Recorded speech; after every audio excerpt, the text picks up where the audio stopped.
Welcome back, I'm Captain Xavier. If you saw my previous two Siren reviews, you know what's going on. If you don't, I recommend going and watching those and then coming back, because I will be building on some stuff I talked about in those. This is Siren's first flywheel blaster, the Blink, and it's really rather impressive. Let's head to the range and do some plinking, get you some fips, and then we'll come back and we'll talk about it. Ha-ha!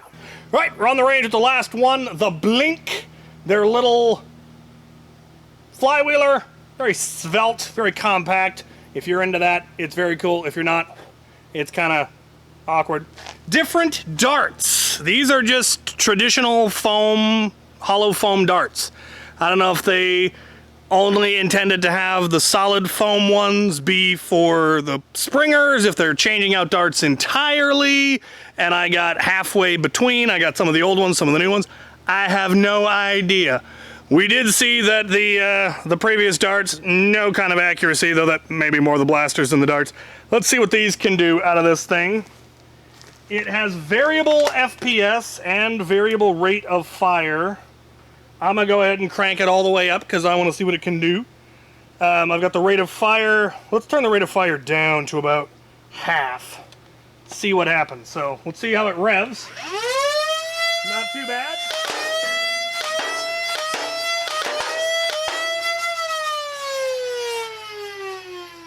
Well, I can hit with it. That's better than what we had before. Let's crank the rate of fire all the way up and just hose.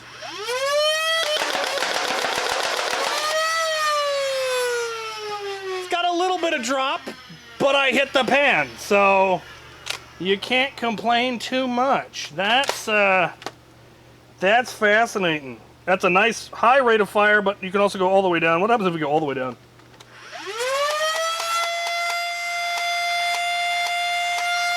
You can single shot. If we turn it up, can we single shot? Yeah, yeah.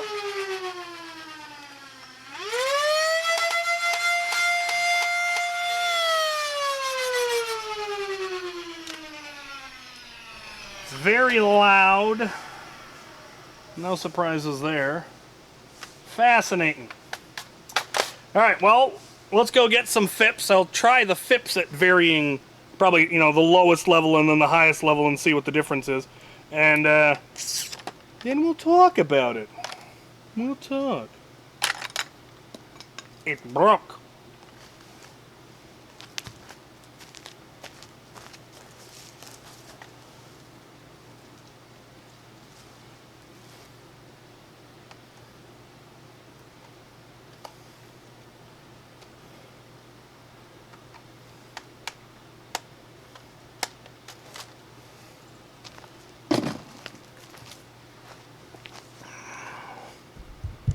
Right, now for the fips, because I know you love your fips. We're going to start at the lowest level and the lowest rate of fire, so I can hopefully single shot it. And then we'll do 50%, and then we'll do max. So here's lowest. 137, 139, 139. So very consistent and very a good number. You can hit that public war, 150. Can't get it quite down to HVZ, but you know, if you used maybe a 2S instead of a 3, I'm not even sure you could, for reasons we'll get into later. Alright, let's try it at about 50%. That's max, that's bottomed. That should be about 50%. See what we're getting. 174, 175, 178 at 50%, give or take. Maybe even a little over 50. Alright, here's max power. 184, 184, 186. That's impressive for a single stage flywheeler. That's not too bad. And you can see dust. I assume the wheels are spinning super fast. Probably less crush and more speed. They don't, well, no, they definitely have high crush. I take that back. They don't have the greatest spin-up speed. So it does take a while for them to spin up, which once they get moving, they stay moving. That's nice. So there wasn't any huge dip between shots. Though I was giving it a little bit of time, so not too bad. Let's talk about it.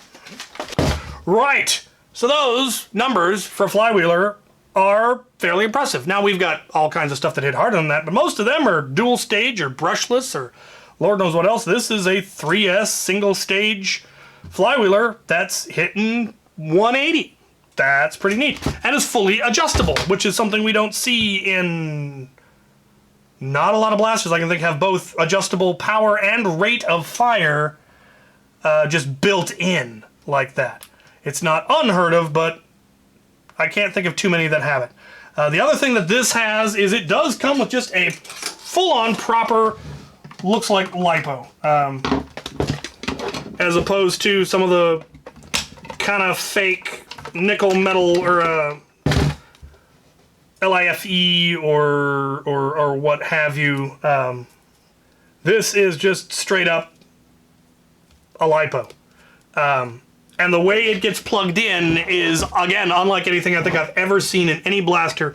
You plug both the balance cable used for charging and the standard XD60 in, so you can use, I think, probably any 3S LiPo. I'm not sure if that, I assume that's got to be standard. And it just plugs in. And then you can charge the blaster through USB-C just on the blaster. The only other blaster that has that convenient of a recharge is going to be the Strife X, which is USB-C on the battery. Here it's just in the blaster. You just plug it in. And that is really, really cool. The only thing I think they should have done is put a dust cover because you're going to get dirt and grit playing outside. I have some extra ones from all my through night flashlights. I'm going to see if I can use one of them to create my own little dust cover there. Just drill a little hole and put the nubbin in and then cause that. But it's got on off, so you turn it on, green light comes on. That's how you turn up your power. Turn it all the way down to turn it off. And then this adjusts your rate of fire. The lowest rate of fire is very nice controllable. The fast is a really good high rate of fire. It's a really high crush cage. I don't know how well you're going to be able to see into there. Probably not at all. Very high crush cage. Very concave wheels. They look very much like Daybreak wheels. So they did their research on that. It does have a jam door that keeps wanting to fall off. So there is that. Other than that, again, solid construction. Heavy plastic. Dense plastic. I wouldn't throw this one at an angry dog. It's got a battery in it.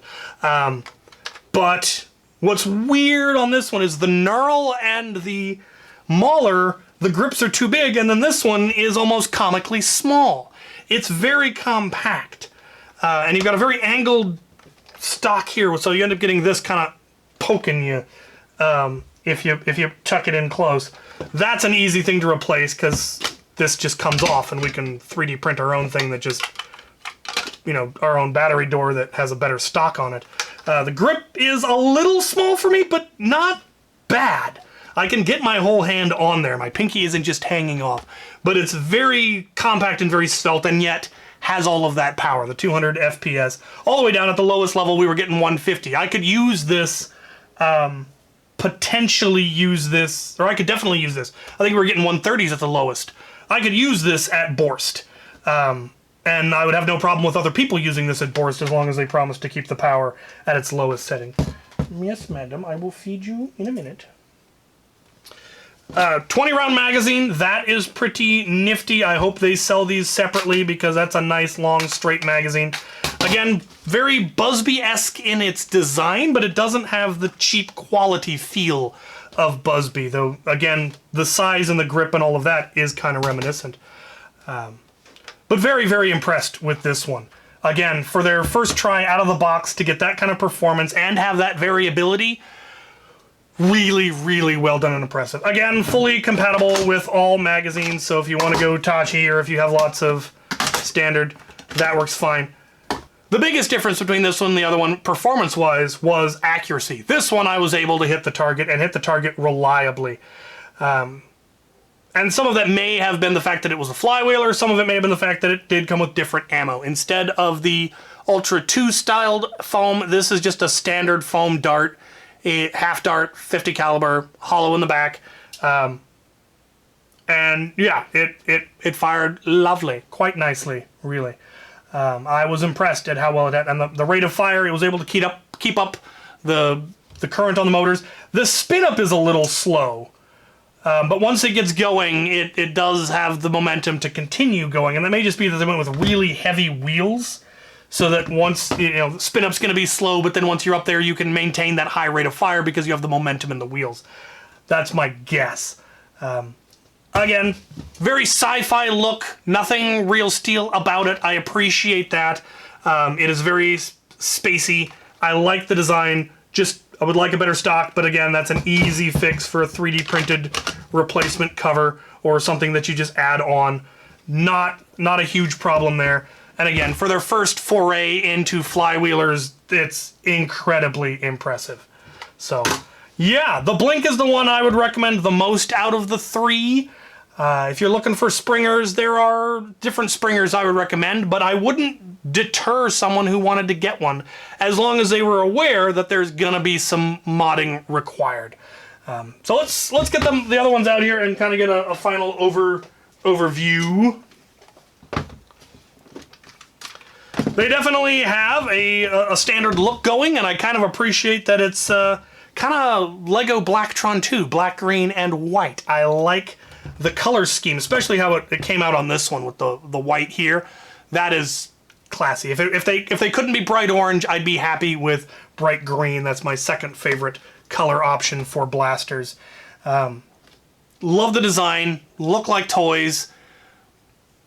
The ergonomics on these two, and this one even being a little bit small, they could have gone just a little bit bigger. And I would have preferred that, but with the size they went with, it's very compact, which is good for competitive play. So I understand why they went with that. Do not understand this grip and this grip. Why this one is too big and this one's too small. I got nothing. Same with this one. It's just a little too small, but not bad. But all of them, for their first try, for their first jump into high-powered blasters, I think they did an incredibly good job. They've got some stuff they need to work out, or there is some stuff that we're going to have to modify aftermarket, but we're used to that. It's what we do.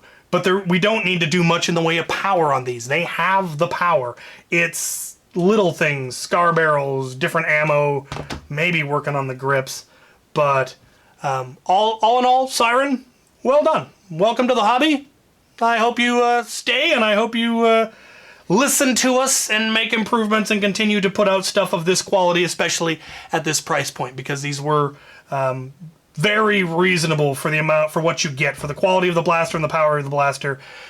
Good quality. Now, if they were doing things like scar barrels and other things, they might have to increase that, and we'll see what they do in the future. Really hoping they figure out their ergo. I've heard dubious rumors. So there's my thoughts. Let me know what you guys think. Let you know what other people have said, what you'd like to see, your theories on why they went with what they went with. If you think they have a future in our hobby, or they should just be run out on a rail.